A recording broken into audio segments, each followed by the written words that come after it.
తిరుమల తిరుపతి దేవస్థానానికి మనం వెళ్ళినప్పుడు హుండీలో డబ్బులేస్తాం. లేదా ఆన్‌లైన్‌లో విరాళాలు చెల్లిస్తాం. లేదా అక్కడికెళ్ళినప్పుడు విరాళాలు చెల్లిస్తాం.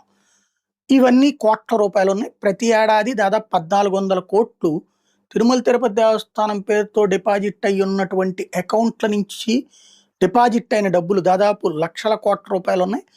ఆ వడ్డీనే ఇప్పుడు 1400,00,00,000 దాకొస్తుంది. ప్లస్ రోజుకి 2,00,00,000, 3,00,00,000 డబ్బులు వస్తా ఉంటాయి. దాంతో నడుస్తా ఉంటది.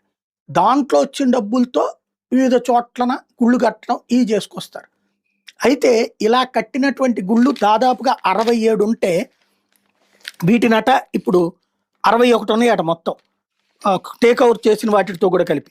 వీటిని ఇక పైన సెల్ఫ్ సఫిషియెంట్‌గా చేస్తారట. అంటే తిరుమల తిరుపతి దేవస్థానం కొంత కార్పస్ ఫండ్ ఇస్తుందట. దాంతో దాని మీద వచ్చే వడ్డీతో జీతాలు, మెయింటెనెన్స్ చూసుకోవాలట.